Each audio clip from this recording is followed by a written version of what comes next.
Is there anything more terrifying in professional sports than the realization that your time might be running out? Welcome back, guys. It's February 26th, 2026. Spring training is in full swing. The smell of fresh grass is in the air. But for some, the air is thick with desperation. We aren't talking about rookies trying to make the cut today. We are talking about former icons, Cy Young winners, and $100 million investments who are standing on the edge of a cliff. The 2026 season isn't just another year for these 25 players. It is a fight for survival, a battle for their legacy, and for many, a final plea for a paycheck. Let's start with the arms that used to dominate but are now surrounded by question marks. Look at Sandy Alcantara down in Miami. Remember when he was untouchable, the Cy Young winner? That feels like a lifetime ago.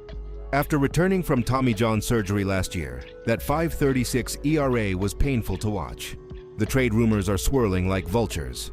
The Marlins are holding on to him, hoping he spikes his value before the deadline. But let's be real.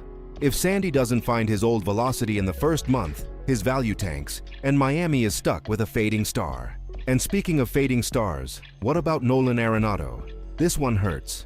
We are watching a Hall of Fame trajectory hit a brick wall. At 35, playing for the Diamondbacks, he's coming off a .237 season. His defense, once the gold standard, is slipping. Arizona is banking on their hitter-friendly park to revive his bat, but Father Time is undefeated. If Arenado struggles early, the conversation shifts from Cooperstown to, is he done? Then there's the enigma of O'Neal Cruz in Pittsburgh. The talent is electric, but the discipline? Non-existent. A .200 average last year is unacceptable for a franchise cornerstone. With top prospect Connor Griffin breathing down his neck, the Pirates are losing patience. This isn't just a slump, it's an identity crisis. Cruz has to prove he's a baseball player, not just an athlete, or he'll be trade bait before July. The pressure is suffocating. These guys aren't just playing for stats. They are playing to prove they still belong in the show. History is littered with players who couldn't bounce back. We've seen it with guys like Brandon Webb or Matt Harvey. Meteoric rises followed by tragic falls due to injury. Now we have to ask, are we seeing history repeat itself with Shane McClanahan? The Rays ace hasn't thrown a big league pitch since 2023. 3 years ago, he was arguably the best lefty on the planet. Now, he's a ghost story in Tampa Bay.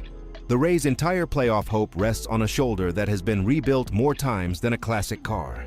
If McClanahan returns to form, Tampa is a contender. If he breaks down again, the window might slam shut. This theme of fragility plagues the list. Look at Hunter Green in Cincinnati. The stuff is explosive. 100 miles per hour is easy for him, but the durability is made of glass. He's only hit 150 innings once in 4 years. The Reds are desperate to take the next step, but you can't win a division if your ace is watching from the dugout in September. It's the classic Griffey Jr. in the 2000s dilemma. All the talent in the world, held hostage by the body. And let's talk about the Texas Rangers. They won it all in 2023 thanks to Evan Carter, but since that ring ceremony, he's been a ghost, playing barely over 100 games in 2 years. Texas needs him. They also need Jock Peterson to wake up. Peterson hit 181 last year. 181. That is unplayable for a designated hitter. Texas is paying him to hit, not to field. So when the bat dies, the value is zero. We also have to look at Dustin May with the Cardinals. The Ginger Guard has the nastiest sinker in the game, but he's never healthy. St. Louis gave him a 1-year prove-it deal. This is straight out of the 1990s playbook. Low risk, high reward. If May clicks, he's an ace. If not, he's just another what-if story we tell our grandkids. Now, let's talk about the money and the future, because this is where things get really interesting. The business side of baseball is ruthless.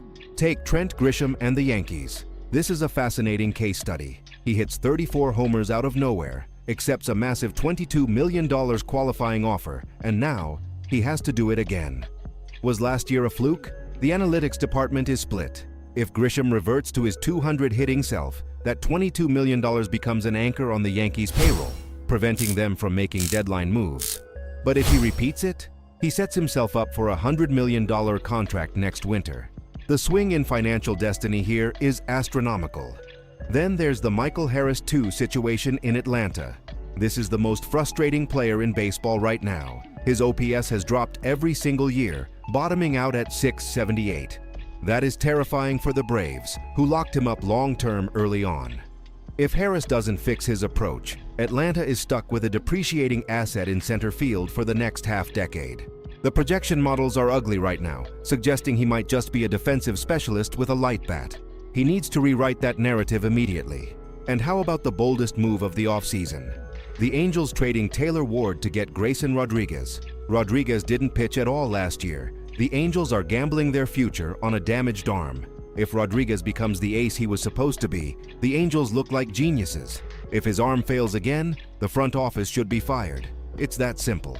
We can't ignore Jackson Holliday in Baltimore. The former #1 prospect had a .690 OPS last year. The hype train has derailed.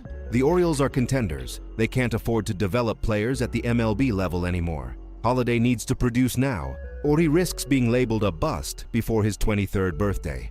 The pressure on this kid is heavier than the bat he swings. We are looking at a list of 25 men who are walking a tightrope without a safety net.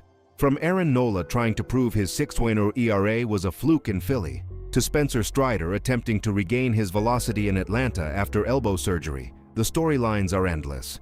We have Luis Robert Jr. with the Mets, Jonathan Aranda in Tampa, and Keibert Ruiz in Washington, all of them fighting the same battle against irrelevance. Here is the brutal truth. By October, half of these names will be heroes who turned their careers around. The other half? They might be looking for coaching jobs or playing overseas. The 2026 season is unforgiving. There is no more wait and see. There is only perform or perish. So, I want to hear from you guys. Who do you think bounces back? Is Nolan Arenado finished? Can Sandy Alcantara win another Cy Young? Or is there a name on this list that you think is absolutely doomed to fail? Drop your predictions in the comments below. I'm reading every single one of them. Don't forget to smash that like button if you're ready for baseball season, and subscribe so you don't miss our coverage when these storylines explode. This is the year of the comeback, or the year of the collapse. Let's play ball.